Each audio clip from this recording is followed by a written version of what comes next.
since I've done videos regularly on this channel, and for this one I wanted to do something a little bit different. I wanted to share a story that I have been writing. It's not completely finished, but I think it's a really good theme for this kind of a video. It's a fairly relaxing story, and it's also fairly simple. So in this video, I'm going to read the first chapter. And the name of the story is called The Walk. So I don't want to give too much of the information about it away. I figured I'd just go into it and just make this first video the first chapter. The chapters are not very long, so we'll see how long it takes, I'm not sure. But with that, we'll go into it. So the first chapter is actually called 5 o'clock. Each chapter is a time. It's a timeline, so the first chapter is 5 o'clock. So here we go. The traveler headed up the twisted roadway and glanced to the white mountains that surrounded his vehicle. He heard the buzz of rumble strips and diverted his attention back to the road in a slight moment of panic. His folky iTunes playlist blissfully emanated through his speakers at full volume. The spectacle rejuvenated his eyes, which had spent the last 3 weeks glued to a laptop screen and watching the evening news on television. It was easy to feel robotic in his dreary corporate position as a car salesman, droning along day after day. It wasn't a natural environment for the traveler. He felt trapped in such a place. It certainly could not compare to the rounded tops of the monsters that lay before him. The towering behemoths seemed so permanent, they reminded the scrawny man of his brief yet excruciating existence. He felt a profound respect for these titans of dirt and greenery, even though they could not feel the same about him. His old Chevy slunk around the hairpin turn as the engine churned up the hill and into the clouds. It wasn't until the parking area appeared in his line of sight that he snapped back into reality and pressed lightly on the brakes. The gravel lot was empty and quiet and solemnly hidden in the early morning darkness. The traveler had left his southern New Hampshire home at 3 a.m. in order to arrive in the north at around 5. The sun was not yet awake and the moon was getting sleepy. The East Coast had a couple more hours until they stumbled into their kitchens for their Sunday cups of coffee. In the cup holder of his car sat the traveler's comically large coffee mug with a single sip remaining at the bottom. Wiggling it out from the holder, he tipped up the bottom of the mug and felt the lukewarm liquid slide into his mouth. He set the cup back into its place and put the vehicle in park. He unfastened his seatbelt and took the keys out of the ignition. On the passenger's seat laid his backpack with all the fixings needed for a day of hiking. In it he had packed 2 large water bottles, a towel, 3 granola bars, a bag of trail mix, an apple, a ham and cheese sandwich, sunscreen, and a bandana. His fully charged iPhone was in his pocket along with a pair of earbuds in case he wanted to enjoy the scenery with more folk music. In the left cargo pocket of his khaki shorts, he kept his wallet and 73 cents in change, which he had acquired from buying a breakfast sandwich shortly after his departure. The door slammed shut as he stood on the rocky ground and adjusted his backpack onto his shoulders. He felt a particular coolness that could only accompany the morning in the middle of a humid New Hampshire summer. He planned well for the heat by bringing plenty of water and a towel that he draped around his neck with a large amount of sweat that he would likely secrete. Even under the shade of the northern trees, he could not escape the blistering sun. The traveler's pale white skin crisped easily if he did not apply a thorough layer of sunscreen on every inch of his body. The forecast predicted 90 degrees with humidity, making the actual temperature feel like 100 degrees. Luckily, the further north he climbed in the day, the more he'd escape the hot cloud of mugginess. He chose to get an early start on the walk because it gave him time to relax and take breaks along the way. It also meant the trail would most likely be empty, which by the looks of the parking lot it was. Most importantly, it meant that he could feel as though he was the only person who was awake. He really liked that idea. He loved thinking that the moon was only looking at him right now, wasn't. He felt it staring at him. He was a colossal man during the early hours of the day. He owned the Great North Woods.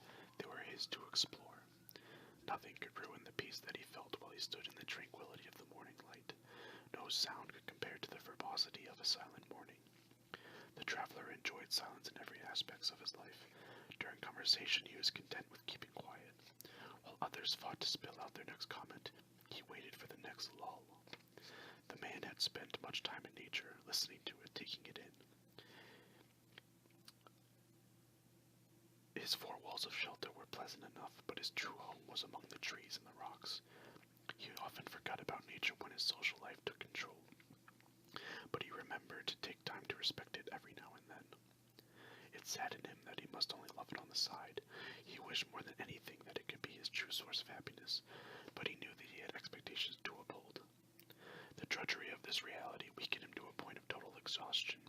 Days like today were a complete joy. He finally felt the occasional comfort, which was uncommon in the last 10 years of his life. Today was going to be the best day of the summer. He already knew this to be true. As he stood at the lot at the base of Mount Lafayette and stared at the moon, the biggest smile slapped between his rosy cheeks. He made his way over to the trail sign, which was battered and unkempt. The slot for the brochures was empty and filled with dead insects. He scanned the trail map as he decided which route would be the best option. There were two main trails, each one connecting at several points. One trail went straight up. It was labeled as the Red Dot Trail, and on the map it was recommended as the quickest way up the mountain. The traveler assumed this trail to be for the recreationists who wanted to get up to the top, catch a quick glimpse of the fluttering New Hampshire landscape, and then get back to their cars as soon as possible and grab some fast food. The traveler did not want to return to his car at the end of the hike. He would much rather stay at the top forever. Still examining the map, he looked at the White Dot Trail, which meandered left to right with points such as the Owl Lookout and Lafayette Falls labeled along the way. After a quick examination, the traveler decided that this was the correct trail to use, and he made his way to the first white marker, which was poorly painted onto a large oak tree. The first plan of action was to find a walking stick. His father always sought out a perfect walking stick before they would commence a hike, so the traveler decided to do the same. While searching for the stick, he considered how many of his actions were learned from his father. He figured it to be human nature to act in ways which reflected upon his upbringing. But it was also sad for the traveler to realize how much of his life falsely seemed spontaneous. Everything he did was a jumbled mix of actions that had already happened over and over again. Even the sentences he used when he spoke were just copycats. He thought about this more as he came up with a conversation. "Hey, what's up?" "Not much, how are you?" "I'm good, what are you up to?" He thought about this conversation as he wandered around looking for a walking stick, and he decided that these were the three most normal sentences that anyone could ever speak. He began to estimate how many times that he had had this exact conversation, and how much it had been used throughout his life. 20 times, 50, 100, 200. He couldn't come to a specific answer, but he figured that it was quite a lot. He was admittedly let down to think that every single action of his life was unoriginal. Everything from getting a walking stick to how he ordered his food was a planned action. This overwhelmed the traveler with dread. His whole ego was shot within a 30-second span. He felt his legs turn to steel as he robotically walked around the mouth of the trail, looking for a walking stick as his father did countless times. He thought about the people who had heard his sales pitch at the car dealership. He had recited it so many times. Looking back at the moon, he felt the entire planet staring back at the same round orb, and each one swearing that they were the only person witnessing it. It crushed his tiny heart, and he was hopeless. "There are no fucking sticks around here," he yelled as he paced around in the fatherly-like strut. Every inch of his body was slowly turning into metal, as he could no longer think. His wires short-circuited as he sat on the leafy floor. He put his hands on the ground to support himself, and then picked up a leaf. He held the leaf in front of his face and examined it. Noticing the intricacy of the veins, he saw how complex they were. He noticed the shape of it, how each arm of the leaf came to a particular point, how uneven they were. The stem of it was brown and dead-looking. The top of it crumbled as he touched it with his fingers. Once again, air started to return to the traveler's lungs, air that he had never breathed before. He looked back up at the moon and saw it through his own eyes once again. The peace had returned and the metal rusted away from his arms. He stood up and shreds of steel broke away from his legs. He glanced over and saw a walking stick not 20 yards away from where he stood. "That's my stick," he muttered. Refreshed and jittery on coffee, he stood at the base of the mountain and looked up. He saw the impossibly steep wooden stairway in which he was to use to ascend the Mammoth Mountain. He wondered who made it, who took the time to place each log into the side of the mountain to create the trail. These nameless few were most likely unconsidered by most hikers. He took a moment to appreciate their craftsmanship. Ready to embark, the traveler then entered the deciduous archway of the trail and became shrouded with darkness. The sun was just now beginning to peek up into the sky. There were few rays that made it a lovely purple and red color, but they were not enough to light up the forests just yet. In a half hour or so, the trail would be much more visible. The traveler noticed that the steepness of the climb seemed much worse as he got closer to the endless stairs. He knew he had the whole day to complete the walk, so he planned on using a steady pace and considered the workout that he would be giving his flabby thighs. The steps were crowded and short in width. No more than one person could traverse them at a time. Climbing up the first steps, the traveler stuck his walking stick in the ground and used the strength of his arm to help his legs. He was not a conditioned hiker, so any help that he could get would be most welcomed. The trees were dense at the bottom of the mountain. In the fall, the tops of them would probably create a lovely painted ceiling of orange, yellow, and red, in which hikers could gawk at as they climbed. The traveler was content with the solid green of the summer trees, but he liked to picture the beauty of it during the autumn months as well. The forest floor was also fairly clean. There were fewer places for snakes to hide compared to in the fall. The last thing the traveler wished to encounter on his peaceful hike was a rustling pile of leaves and the sound of a snake rushing past his feet. Such thoughts made him cringe with discomfort and anxiety. He also noticed that it was quite buggy, which was unfortunate since the traveler did not pack any bug spray. Every 10 seconds or so, he'd bat around his head to eradicate the unrelentingly loud buzzing. Over and over again, the pests went straight for his ears. "The nerve of these little pieces of shit mosquitoes. Don't they have any sense?" he said. "Why can't their little minds understand that I don't want them around me?" Just then, a blue butterfly came down from a branch and circled around the traveler. His eyes followed it as it wiggled up and down in the air, flapping its thin blue wings in a leisurely manner. He smirked a bit as it continued to investigate. Eventually, it made its way up to his shoulder and rested upon it. The traveler turned his head and came face to face with the tiny creature. He could see its little eyes moving around, and for a brief moment, he felt like he was looking at an old friend who was happy to see him. As the butterfly stayed still, another buzzing noise came close to his ear. He watched as the butterfly shot its little legs out and grabbed the mosquito. It ripped it apart piece by piece and threw the remains to the ground. The traveler had never seen such a thing. It was fairly gruesome to watch. The head of the mosquito was all that remained, and as the traveler watched, the butterfly tossed it aside. Shortly after, the small insect took off and fluttered into the trees. The traveler kept silent as he watched it disappear into the distance. "How strange," the traveler said aloud. He gave himself a moment to think and figured the dismemberment of the mosquito must have been some kind of freakish act of nature. Looking back to the steps, he shook his head in disbelief and then quickly continued his climb up the narrow passage. It seemed steeper than ever now, each step demanding a larger stretch from the traveler's legs. For a few minutes he heard no traces of mosquitoes around him, not a single buzz for 10 minutes. As he pushed on at a solid pace, all he could think about was the butterfly. Why would it do that, he wondered. Why does it even care? Frantically, the traveler searched for another thought. As he walked on, he saw that the sun was almost fully emerged from the horizon. He could only get a slight peek through the tops of the trees, but he could feel the warmth of the morning on its way. The pathway was lit under a bright red and purple sky. Everything around him had a dull reddish glow to it. felt privileged to be in the woods, seeing the morning in the way that it was being presented. As he embraced the feeling, a thought about his job crept into his mind.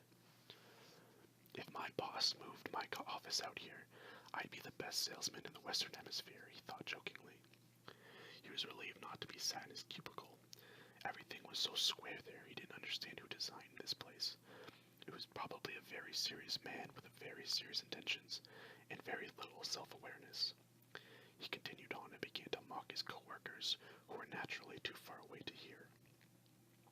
If you stuck some accountants in a beautiful forest with fresh air around them, and a trickling brook by their sides, they'd probably complain like a couple of assholes. They'd say how hot it is and how the bugs were distracting them from their work, and how worried they were about their productivity. Not me, though. You put my office out here, and I'd sell those damn customers the dirt. And after a hard day's work, I'd take a deep breath and look around at the wonderful opportunities for the commissions that I could make the next day. It takes a real visionary to be a salesman. You can't just have class and social skills.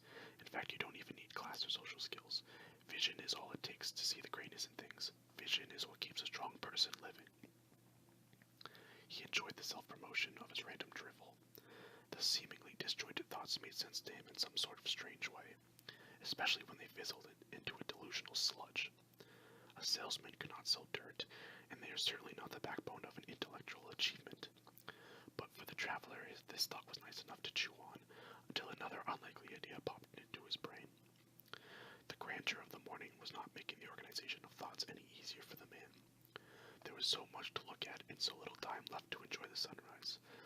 10 more minutes and the event would be lost forever, only to be poorly remembered by the blobby mess that filled the traveler's thick white skull.